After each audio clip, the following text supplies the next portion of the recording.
शांति का सहयोग दें और सुंदर भूमिका हमारे विदेह राज्य के द्वारा सुने। रोष रोष जनुसाने।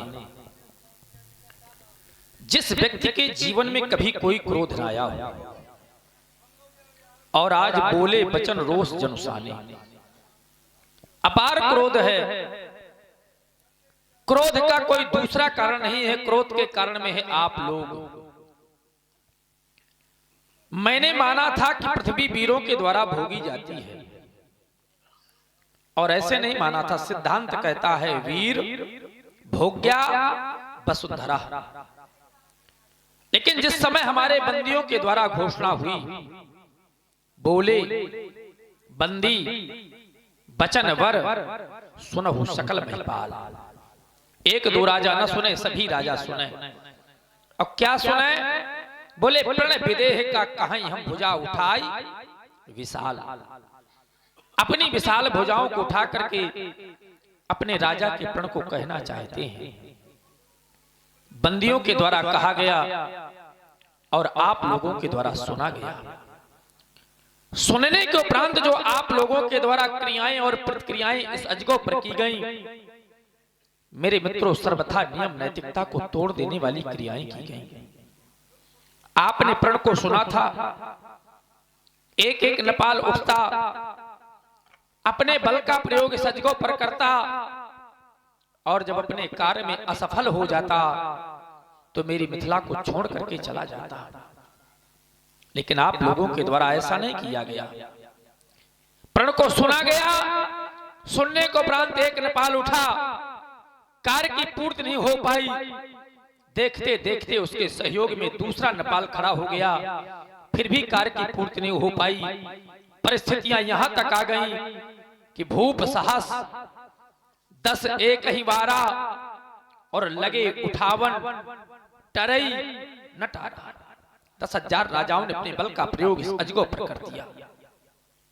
अब जरा सोचो, विचार करो, यदि 10,000 राजाओं के द्वारा इस अजगों का खंडन हो जाता तो मेरे मित्रों, क्या मेरी पुत्री किसी मंदिर का प्रसाद है जो उसके मैं 10,000 टुकड़े करके और आप लोगों में वितरित कर देता?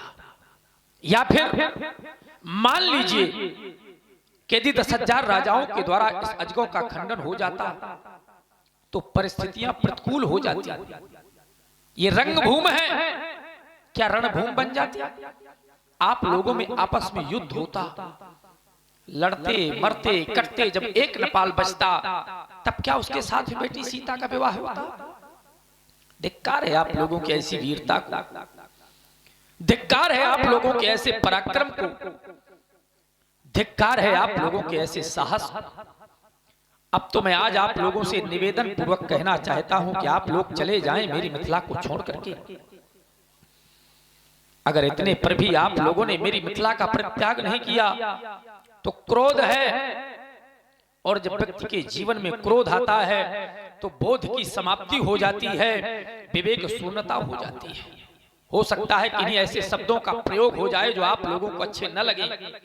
तो पहले तो निवेदन, और अगर इतने पर भी मेरी मिथिला का परित्याग नहीं तो आज यह जनक कुछ कहने के लिए विवश हो रहा है और कहना चाहता है कि यहाँ श्री हाथ भाई। हमने कह दिया कि श्रीहत भय, तो क्या आप लोगों ने कोई साधारण हार मानी है? तू हार ही राजा,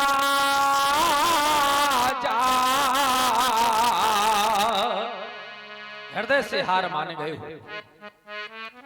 और हृदय से हार मानने को उपरांत भी आप लोगों ने मेरी मिथिला का परित्याग नहीं किया। और क्या किया कि तब यहां बैठे निज निज जाही ये समाजा,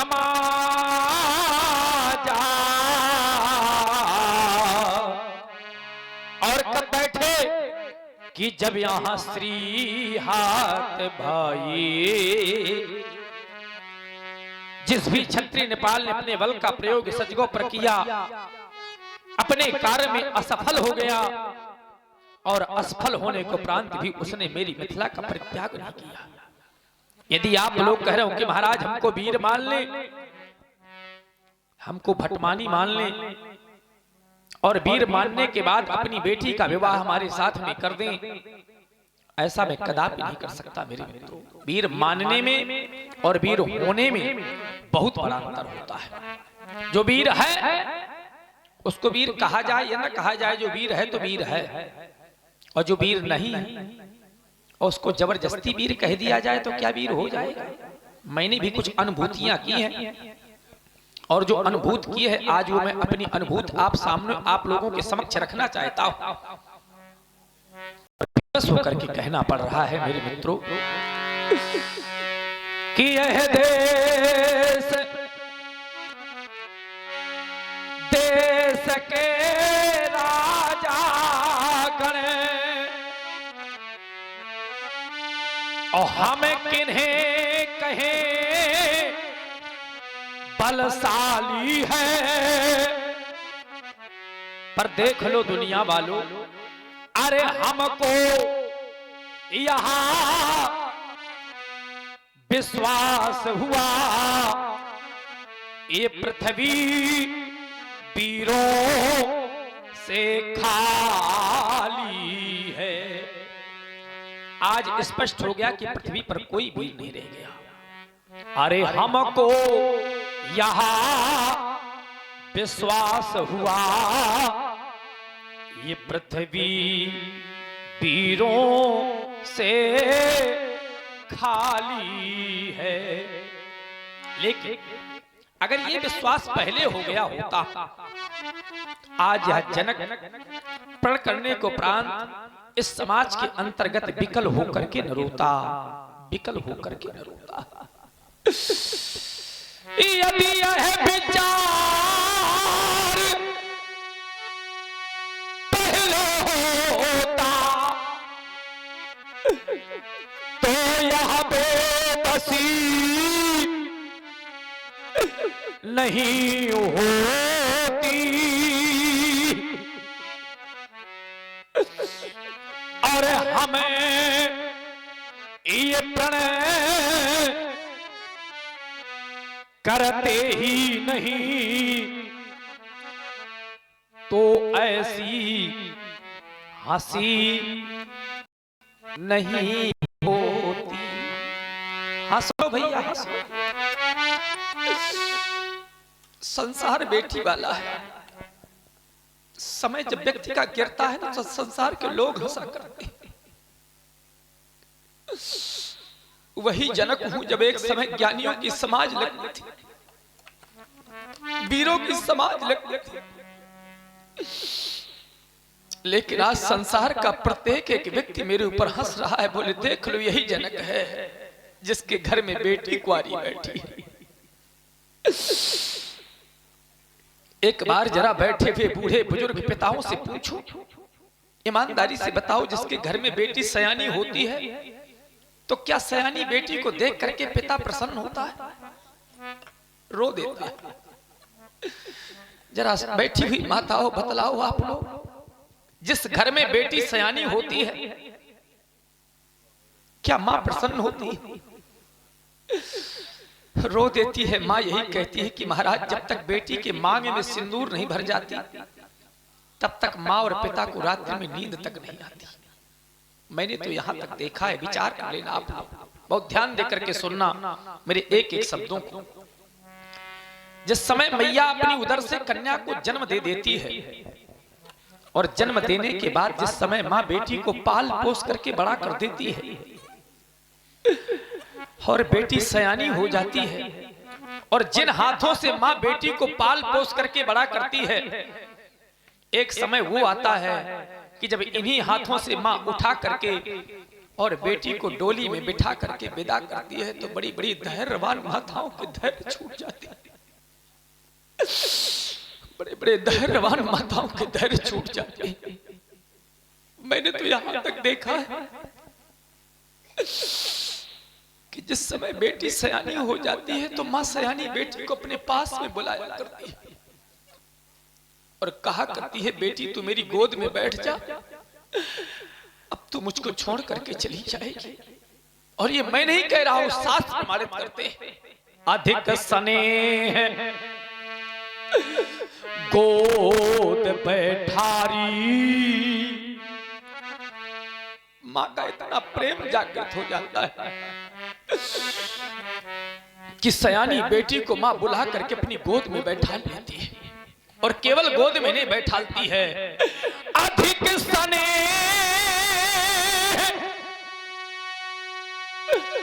गोद बैठारी, और ये श्याम सरोज नयन बहबारी। नेत्रों से मां क्या सुप्रभावित होने लगता है कि वो समय आ गया है कि मेरी बेटी मुझको छोड़ करके चली जाएगी।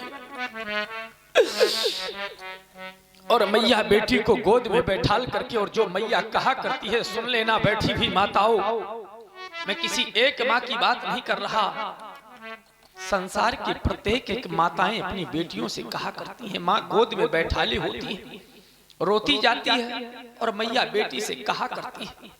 आप लोगों ने भी बेटियों की विदाइयां की होंगी, आपने भी कहा होगा, जिनके घरों में सयानी बेटियां होंगी, एक दिन उस माँ को भी कहना पड़ेगा जब बेटी की विदाई करेगी माँ।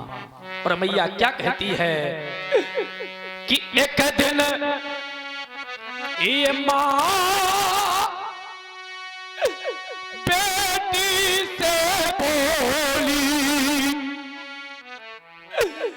कि तुमको भी माँ बनना होगा, और बेटी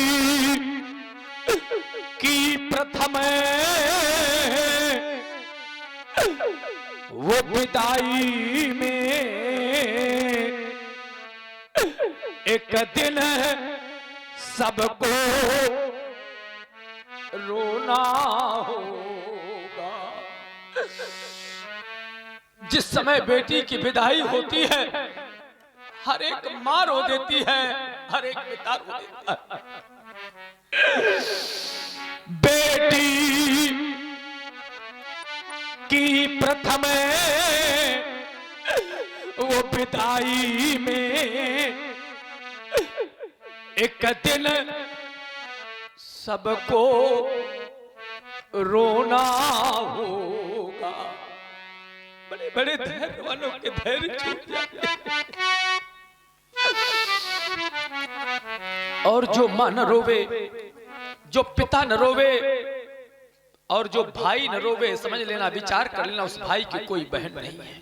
हाँ भाई, जनक जी की करुण विलाप सुनकर प्रभावित हुए हमारे संतोष सैनी गंगागंज वाले, जो अमन सैनी के फूफा जी हैं, उनकी तरफ से 50 रुपए, हमारे श्री राम रतन सिंह खांगर बैसौली की तरफ से 10 पुष्प मुद्राएं, और हमारे सिंह स्टूडियो एवं डीजे सेंटर भैसौली की तरफ से 20 पुष्प मुद्राएं, और हमारे राम सजीवन पासवान भैसौली की तरफ से 20 पुष्प मुद्राएं, और हमारे श्री सरनाम सिंह यादव उर्फ चच्चू की तरफ से 20 पुष्प मुद्राएं, और हमारे श्री जयकरण सिंह खांगर भैसौली की तरफ से 20 पुष्प मुद्राएं, और हमारे राजेश सिंह खांगर दूधिया की तरफ से 10 पुष्प मुद्राएं,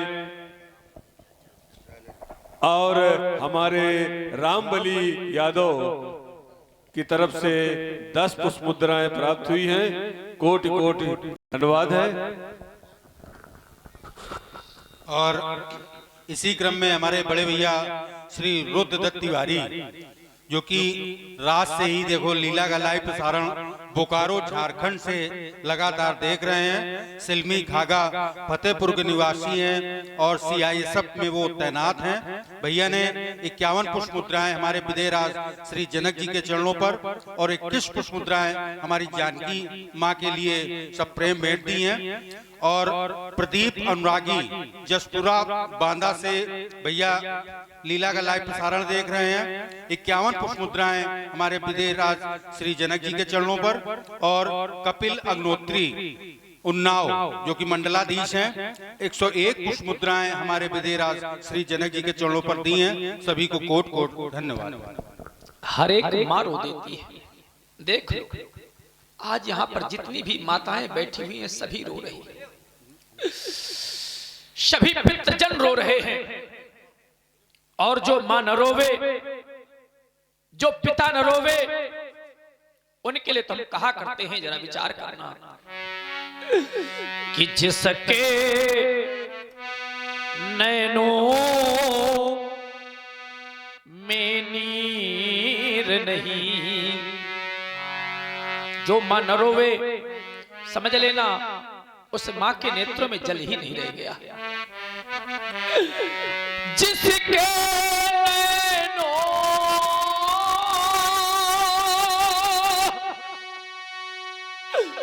में नीर नहीं, वो नीर बहाना अब क्या जाने। जिसके उर में है वो पीर नहीं, वो पीर पराई क्या जा। जिस व्यक्ति के जीवन में कभी कोई कष्ट नहीं आया, दूसरे के कष्ट को नहीं जानता।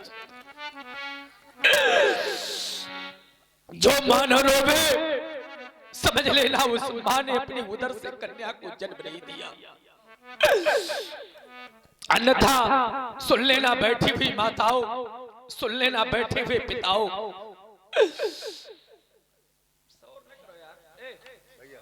जाओ तुम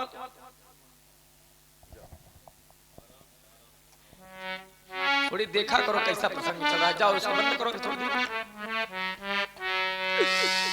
विचार करो जरा, संसार में कितना भी धन दे दिया जाए, कितनी भी संपत्ति दे दी जाए, लेकिन आज तक मैंने नहीं देखा कि कोई भी माँ, कोई भी पिता अपनी बेटी को जिस समय विदा करते हो तो धन और संपत्ति के बदले प्रसन्नता से विदा करते हो। आप लोग एक एक शब्दों को ध्यान देकर के सुनो। ये बेटी को चाहे सब कुछ दे दो, चाहे जितना धन दे दे, चाहे जितनी संपत्ति दे देना, लेकिन उस धन के बदले, उस संपत्ति के बदले मैंने नहीं देखा कि आज तक कोई भी माँ, कोई भी पिता अपनी बेटी की विदाई प्रसन्नता से कर पाता हो। ये बेटी को चाहे सब कुछ दे दो, पर दिल में संतोष नहीं होता। क्या होता है? ये बेटी की प्रथम वो विदाई में ये हर मातु पिता देखा रोता, ये हर मातु पिता देखा रोता। जरा सोचो, जो पिता अपने प्रेम स्नेह से बेटी को पाल पोस करके बड़ा करता है और उसी बेटी को जिस समय अपने हाथों से उठा करके और डोली में बिठा करके विदा करता है तो बड़े बड़े धैर्य वालों के धैर्य छूट जाते हैं, बड़े बड़े धैर्य वालों के धैर्य छूट जाते हैं। ये बेटी की प्रथम वो विदाई में ये हर मातु पिता देखा रोता। और जो मां न रोवे, जो पिता न रोवे, उनके लिए तो मैं कहा करता हूं कि उस पिता ने अपनी उदर से कन्या को जन्म ही नहीं दिया, उस पिता ने अपने हाथों से बेटी का पालन पोषण ही नहीं किया। अन्यथा जिस पिता ने पाल पोस करके बेटी को बड़ा किया हो, जिस मां ने अपनी उदर से कन्या को जन्म दिया हो, और जिस समय अपने हृदय के टुकड़े को मां विदा करती है, जरा सोचो उस मां के हृदय में क्या बीतती है। और जो मां न रोवे, यहाँ पर सभी माताएं रो रही हैं, बहुत सी माताएं न रो रही होंगी, और जो मां न रोवे उनके लिए तो मैं सीधे शब्दों में कहा करता हूं कि जिसने यह कन्या अरे चाही नहीं, अरे दुर्गा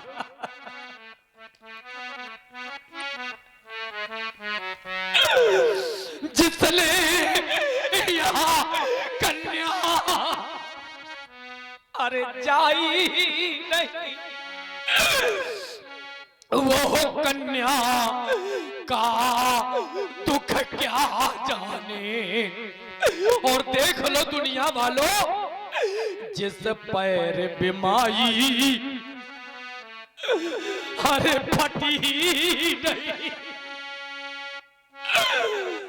वो पीर पराई क्या। जिस पैर बिमाई अरे फटी ही नहीं, वो पीर पराई क्या जा। जिस व्यक्ति के जीवन में कभी कोई कष्ट नहीं आया, वो दूसरे के कष्टों को नहीं जानता। अन्यथा जरा सोचो बैठी हुई माताओं, बेटी चाहे किसी धनवान की हो और बेटी चाहे निर्धन की हो, ये आपकी बैठी हुई बेटियां हैं ना, बेटी का जीवन एक धान की बेल की तरह होता है। जैसे धान की बेल उगाई तो कहीं पर जाती है, लेकिन कुछ समय के बाद लगाई कहीं पर जाती है। जन्म तो बेटी का कहीं पर होता है, लेकिन बेचारी घर किसी का बसाती है। जरा सोचो, जिस घर में उसका जन्म होता है, माँ और पिता के साथ में रहते हैं, और एक दिन वो आता है कि अपनी माँ को अपने पिता को छोड़ करके चली जाती है। जरा सोचो बेटे के हृदय में क्या बीतती होगी, सोचो आप। तभी तुम्हें कहा करता हूं कि यह बेटी अरे होती वो बेल धान की, जो कहीं उगाई जाती है, लेकिन अरे वही बेल कुछ समय बाद और कहीं लगाई। हाँ भाई, जनक जी की करुण वाली सुनकर प्रभावित हुए हमारे संतोष कुमार सैनी गंगागंज वाले, जो अमन जी के सैनी के फूफा जी हैं, उनकी तरफ से 100 रुपए, और हमारे राम सजीवन पासवान भैंसौली की तरफ से 20 पुष्प मुद्राएं, और हमारे राजेश सिंह कांगर दूधिया की तरफ से 10 पुष्प मुद्राएं, और हमारे रामबली यादव भैंसौली की तरफ से 20 पुष्प मुद्राएं प्राप्त हुई। कोटि सा धन्यवाद है। बेटी का जीवन तो ऐसा होता है कि जन्म कहीं लेती है और घर किसी का बसाती है, लेकिन संसार में एक विडंबना और है। बहुत ही कम लोग हैं, लेकिन विचार करना, बहुत से लोग चाहते हैं कि हमारे सिर्फ बेटा हो बेटी ना हो। बहुत सी माताएं चाहती हैं कि हमारे सिर्फ बेटा हो बेटी ना हो। सुन लेना बैठी हुई माताओं, आप लोग एक नहीं, दो नहीं, चाहे 4-4 पुत्रों को जन्म दे देना, जिस माँ ने एक भी कन्या को जन्म नहीं दिया, उस माँ की कभी कोख धन नहीं होती है। क्योंकि जो जने मातु कन्या सुधन्या वही है। जिस माँ ने कन्या को जन्म दिया है उस माँ की कोख धन हो जाती है। और जो न जने मातु कन्या सुधन्या नहीं है। जिस माँ ने कन्या को जन्म नहीं दिया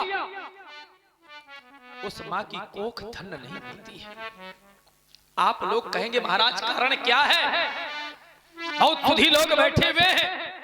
तो बेटे को आप लोग कुल का दीपक मानते हैं, हम भी मानते हैं कि बेटा कुल का दीपक है, लेकिन अगर दीपक में बाती नहीं होगी तो क्या दीपक का महत्व रह जाएगा? अगर बेटा कुल का दीपक है तो ये बाती है बेटियां। दूसरे शब्दों में विचार कर लेना, अगर बालिका शब्दकोश से हटा लिया जाए, बालिका शब्दकोश से हटा लिया जाए तो सृष्टि के सृजनात्मक शक्ति के रूप में है बालिका। अगर कन्या का जन्म ना हुआ होता तो यह संभव नहीं था कि आप देखने को मिलते, यह संभव नहीं था कि हम देखने को मिलते, यह संभव नहीं था कि संसार देखने को मिलता। अरे हम आपकी बात क्या करें, अपनी बात क्या करें, संसार की बात क्या करें, जिसको आप लोग जानते हैं ब्रह्म जो निराकार है। बिन पग चलई सुनई बिन काना, कर बिन कर्म करई विधि नाना, आनंद रहित सकल रस भोगी, बिन वाणी वक्ता बड़ जोगी। उसको भी व्यासी जब धराधाम पर आना पड़ता है तो किसी न किसी माँ की कोख का सहारा लेना पड़ता है। तभी तो हमें दो पंक्तियां कहना पड़ गया कि यदि कन्या न हो न ये संसार होता और न संसार होता, न कुछ सार होता। अधूरे ही रहते ये नाते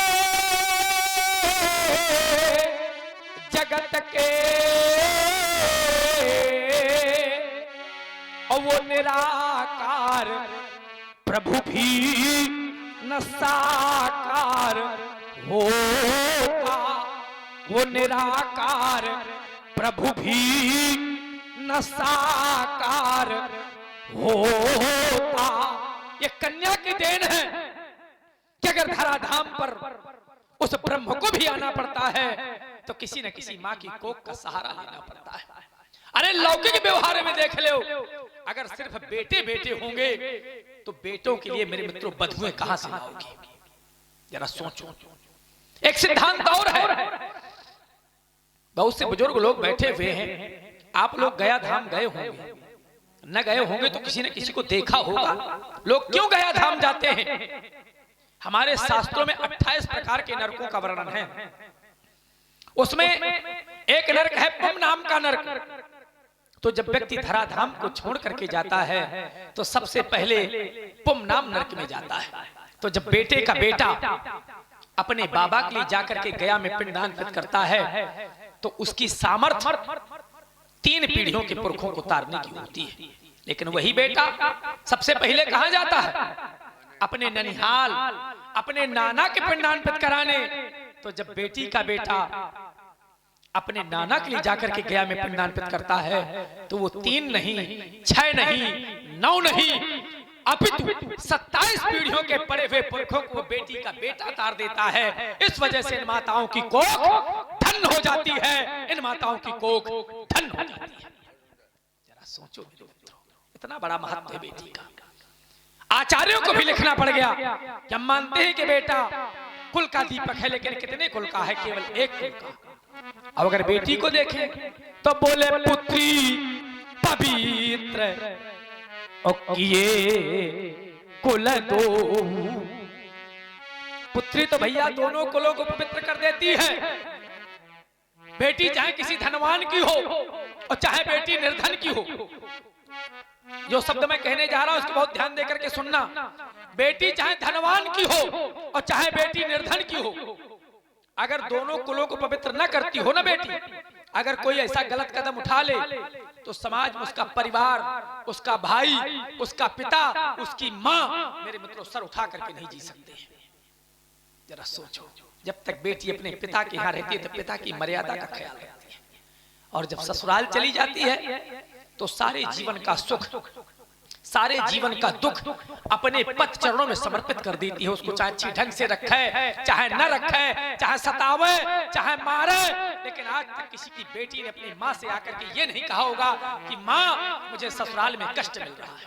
अगर किसी माँ से कहा हो तो कोई भी माँ हाथ उठा करके कह सकती है। ये शास्त्र कहते हैं कि बेटी को कितना भी सताया गया हो ससुराल में, अगर ससुराल से बेटी वापस आती है और माँ पूछती है कि बेटी तुम्हें ससुराल में सुख मिले या दुख मिले, तो बेटी आज तक किसी से नहीं कहती बोले सुख है प्रकटई और निज दुख ही दूरावा। सारे सुखों को तो कह देगी बेटी,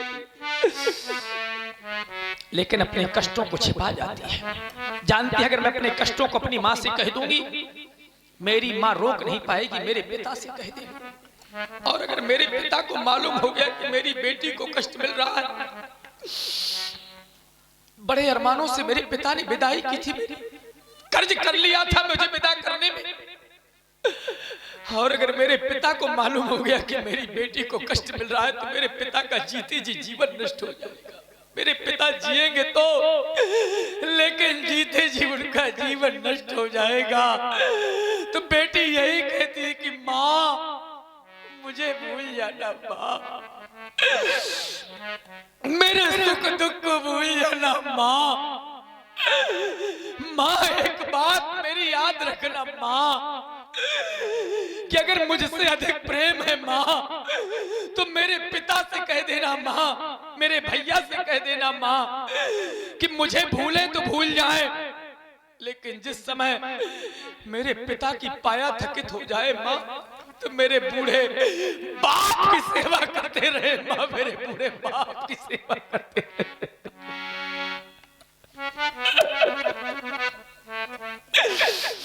संसार में अगर मेरे मित्रों बेटी किसी को चाहती है तो सबसे अपने पिता को चाहती है, सबसे अधिक अपने पिता को चाहती है।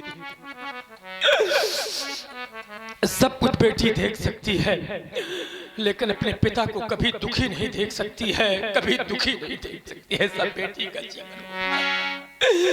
मेरे मित्रों जरा विचार करो आप लोग, उसी पिता के द्वारा एक बेटे का पालन पोषण होता है और उसी पिता के द्वारा एक बेटी का पालन पोषण होता है।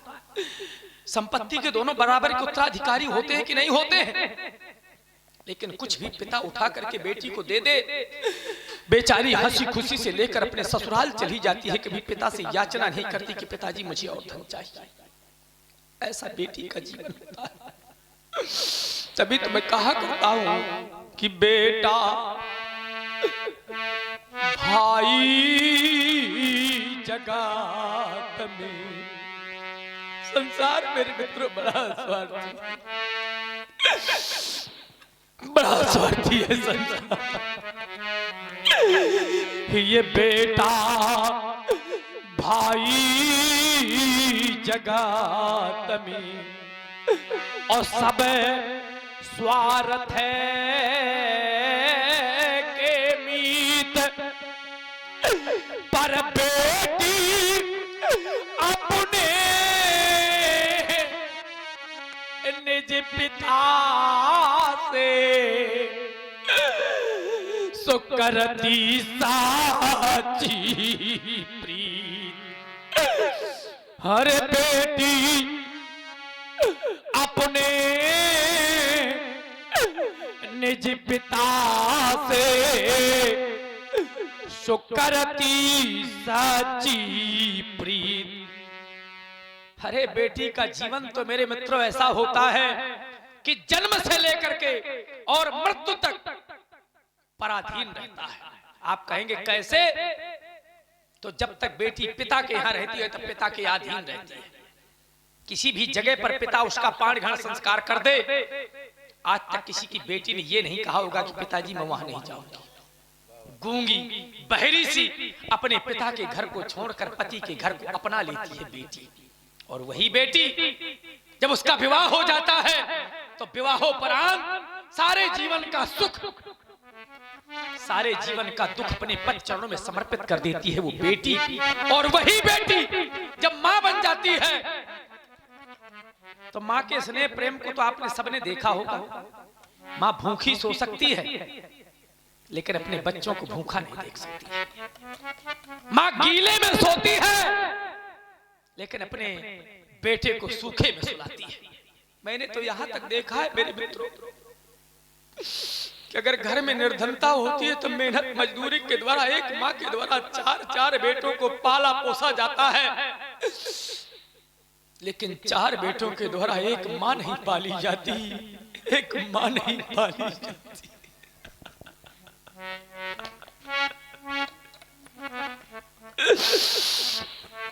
तभी तो किसी को लिखना पड़ गया कि यह कतई भी धोसरे जी है ओ यह नारी जगमाई तो यह पराधीन तो सपने सुख है नाई यह पराधीन सपने सुख ना। इस संसार में अगर कोई पराधीन है तो मेरे मित्रों बेटी पराधीन है। संसार में बेटी से बड़ा त्याग का जीवन किसी का नहीं होता। आपने संत भी देखे होंगे, लेकिन मैं तो यहां तक कहा करता हूं कि संत से भी बढ़ करके बेटी का जीवन त्यागपूर्ण होता है। संत अगर किसी आश्रम को बना लेता है तो उस आश्रम को नहीं छोड़ पाता। अब बेटी का जिस घर में जन्म होता है, जिस माँ पिता के द्वारा पाली पोसी जाती है, जिस गांव में उसका जन्म होता है, जिस परिवार में रहती है, उसको तृण के समान छोड़ करके चली जाती। तभी तो मैं कहा करता हूं कि बेटा यदि संघर्ष की सूरत है, बेटा यदि संघर्ष की सूरत है तो ये बेटी त्याग की मूरत है। और मैं किसी एक आंगन की बात नहीं कह रहा, संसार में प्रत्येक एक आंगन में इन दोनों की जरूरत है, इन दोनों की जरूरत है। अगर सिर्फ बेटे बेटे होंगे तो बधुए कहां से लाओगे? अगर सिर्फ बेटियां होंगी तो संसार का सृजन कैसे होगा? मेरे मित्रों, संसार में दोनों की जरूरत है। लेकिन हाय रे दुर्भाग्य, आज क्या कहूं। हाँ भाई, जनक जी की करुण वेदना सुनकर प्रभावित हुए हमारे संतोष सैनी गंगागंज वाले, जो अमन सैनी के फूफा जी हैं, उनकी तरफ से 50 रुपए, और हमारे राम रतन सिंह खांगर भैसौली की तरफ से 10 पुष्प मुद्राएं, और हमारे जयकरण सिंह खांगर भैसौली की तरफ से 20 पुष्प मुद्राएं, और हमारे श्री सरनाम सिंह यादव उर्फ चच्चू की तरफ से 20 पुष्प मुद्राएं, और हमारे दिनेश गुप्ता मेडिकल स्टोर वालों की तरफ से 20 पुष्प मुद्राएं प्राप्त हुई हैं। कोटि सा धन्यवाद है। देख लो मेरे मित्रों, संसार का सबसे बड़ा अगर कोई अभागा पिता होगा तो ये जनक है। जिस समय मैं मही का कर्षण कर रहा था, इस वसुंधरा ने कुछ मान करके अपना वक्षस्थल फाड़ करके इस कन्या को मुझे प्रदान किया था। लेकिन आज देखो मेरा दुर्भाग्य, हाल कर्षण से जो जोत मिली। जिस समय मैं मही का कर्षण कर रहा था, इस वसुंधरा ने अपना वक्षस्थल फाड़ करके और दिव्य ज्योत के रूप में इस कन्या को मुझे प्रदान किया था। लेकिन देख लो मुझे अभागे हाल कर सन से जो जोत मिली, हमें घृत डाल के लो को बढ़ा न सके। और ये दुल्हन का साज सजाया मगर ये तुझ द्वारे डोली मंगा ना सके। जिस भी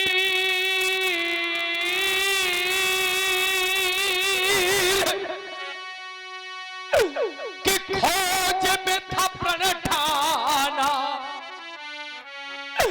उस वीर से हाथ मिला न सके और बिंदु अब रूठ है वो विधाता गया हम मांग सिया की भराना। अरे बिंदु अब रूठ है वो विधाता गया हम मांग सिया की भराना।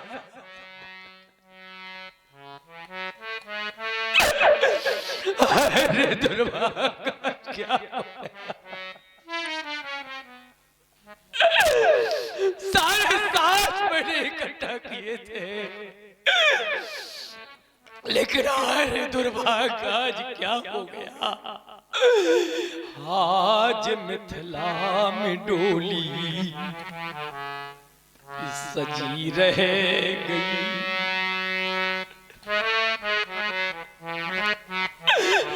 जरा बताओ भैया, कितना भी निर्धन से निर्धन पिता अगर होगा, उसके दरवाजे पर अगर उसकी बेटी की बारात आ गई होगी, किसी प्रकार की अगर कोई कमी होती है तो गांव के लोग सहयोग करके उसकी बेटी के हाथ पीले करा देते हैं। लेकिन आज राजा की बेटी कुंवारी रही जा रही है।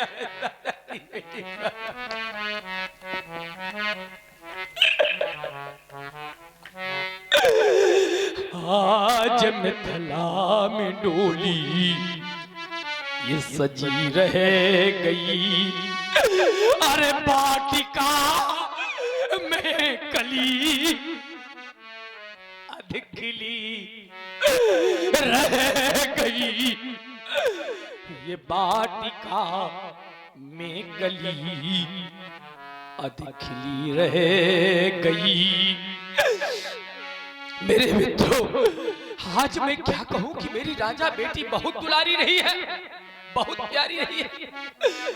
समाज का कोई भी व्यक्ति मानने के लिए तैयार नहीं होगा। हम कहें कि ये बेटी दुलारी रही। अरे सीता बेटी मेरी आय कुंवारी रही। राजा बेटी मेरी हाय कुंवारी रही। बड़े अरमान से मैंने था ये पाली सिया, लेकिन प्रण न पूरा हुआ आए फटे ताहिया। प्रण न पूरा हुआ फटताइया। आज मती मेरी कैसी ये मारी गई। ये वाटिका में कली अधिक खिली रह गई।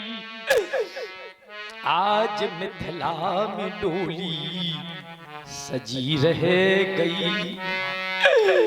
आज मिथिला में डोली सजी रह गई। आज मेरे मित्रों में क्या कहूँ, आप लोगों से कैसे समझाऊं।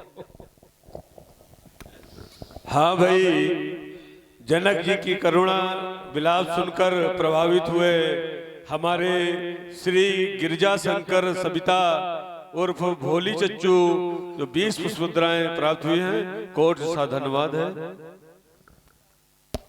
मेरे मित्रों, विचार करो, यदि आप लोग कह रहे हो कि महाराज जब भी हम आपके कार्य की पूर्ति कर सकते हैं, लेकिन कार्य बहुत बड़ा है। सोई पुराण को दंड कठोरा। इतना ही नहीं, गरु कठोर विदित सब काहू, और उसके बदले में एक छोटी सी कन्या खटवर्षी बालिका नहीं। मेरे मित्रों, यदि यह गरु है या कठोर है, इस संसार में विदित है, तो कोई साधारण कन्या नहीं है, अलौकिक बालिका है। अगर इसकी विषय में, इसकी विशेषताओं पर हम चर्चा करें तो इसमें एक नहीं, इसमें दो नहीं, इसमें 3 लाभ हैं और 3 लाभ ही नहीं, प्रत्येक एक लाभ पर एक एक पुरस्कार लगा हुआ है। आज एक बेटी का पिता हूं मैं, आप लोगों को एक एक लाभों से अवगत कराऊंगा। सुन ले मेरे लाभ और सुन ले मेरी लाभों की उपलब्धियां। जब अच्छे लग जाए मेरे लाभ तब आप लोग कर देना मेरे प्रण की पूर्ति, और जब आप लोग कर देंगे मेरे प्रण की पूर्ति तो मैं केवल मौखिक नहीं सुना रहा, देख लो मैं प्रदान कर दूंगा ये बैठी हुई लाभों की मूर्ति, प्रदान कर दूंगा बैठी हुई लाभों की मूर्ति कि कुंवरी मनोहरी विजय बड़ी। हमने कह दिया कुंवरी तो आप लोग कह दोगे कि महाराज कन्याएं तो हमारे पास ही बैठी हुई हैं, लेकिन ये आप लोगों की कन्याएं, ये आप लोगों की आत्मजा है, और ये कन्या हमारी आत्मजा नहीं अपितु धरात्मजा है। ये आप लोगों की बैठी हुई कन्याएं, ये लौकिक बालिकाएं हैं, ये लौकिक नहीं अपितु अलौकिक कन्या है। अगर इसकी विशेषताओं पर चर्चा करें तो कुंवरी मनोहरी विजय बड़ी, अकीरत अति कमनी, लेकिन हाय रे दुर्भाग्य, आज अपना दुर्भाग्य कहूं या अपनी बेटी का दुर्भाग्य कहूं या आप लोगों का दुर्भाग्य कहूं। क्यों? क्योंकि यह पावन हारी अव बिरंच जनु सो रचो न धनु दमनी। अरे पावन ये हारी अव बिरंच जनु सो रचो न धनु दमनी। पहला लाभ मनोहर कन्या, दूसरा लाभ विजय बड़ी। आप लोग कह रहे होंगे महाराज कौन सी जय देना चाहते हैं, तो यही तो बतलाना चाहता हूं, बेटी का पिता हूं, सब कुछ बतलाऊंगा। अरे मेरे कार्य की पूर्ति तो हो जाए कि यह त्रिभुवन जय। देख लो मेरे मित्रों, यह तीनों लोगों की जय, यह त्रिभुवन जय और या समेत ये वैदेही तो अब भी नहीं विचार। अब कोई सोच विचार करने की आवश्यकता नहीं, कर दें आप लोग धनुष का खंडन, और जब आप लोग कर देंगे धनुष का खंडन तब मैं भी कोई विचार नहीं करूंगा, तब भी नहीं विचार। और मैं बरऊं हटे वो होते ही, क्योंकि त्रिभुवन जय। तीनों लोगों की जय के साथ साथ अपनी प्राण प्रिय सीता मैं आप लोगों को समर्पित कर दूंगा। सुनाई मैंने अपने लाभ और सुनाई मैंने आप लोगों को लाभों की उपलब्धियां। क्या आप लोगों को लाभ अच्छे नहीं लगे? यदि लगे तो किसी ने भगवान शंकर के आयुध को 2 खंडों में परिवर्तित क्यों नहीं किया? यदि अच्छे नहीं लगे तो फिर मेरी मिथिला का परित्याग क्यों नहीं किया? मैं जानना चाहता हूं कि कृपया यहाँ कहूं का है और यह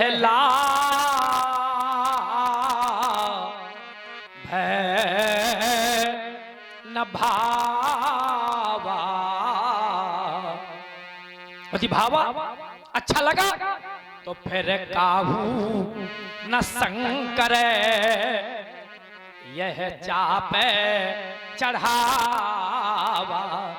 या तो मेरा लाभ अच्छा नहीं लगा, यदि लाभ अच्छा लगा तो किसी की भुजाओं में वो सामर्थ्य नहीं जो कर दे मेरे प्रण की पूर्ति और प्राप्त कर ले बैठी हुई लाभों की मूर्ति, प्राप्त कर ले बैठी हुई लाभों की मूर्ति। अरे उठाना चढ़ाना तोड़ना तो बहुत दूर की बात, परिस्थितियां तो यहां तक आ गई हैं कि यहां रहूं चढ़ाऊं बे और तोड़ा बे मेरे भाई, पर यहाँ तिल भरी भूमि अब न सकूं छोड़ाई।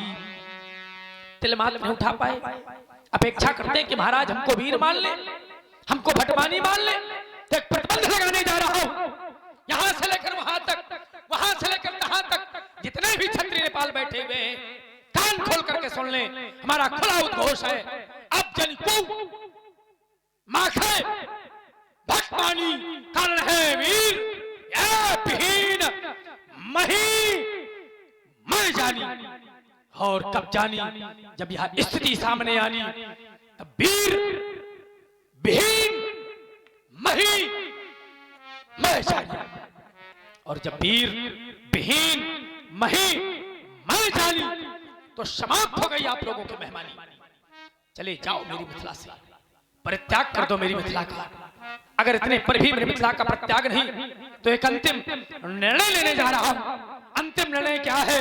ये सभा, ये सभा, ये सभा, ये सभा करा दो भंग, चूंकि बिगड़ गया इस मिथिलेश की इस रांग भूम का रंग, रांग भूम का रंग समाप्त हो गया। सीता स्वयंवर समाप्त हो गया, मैथिली अधिवेशन समाप्त हो गया, समाप्त हो गया, समाप्त हो गया। जनक बचन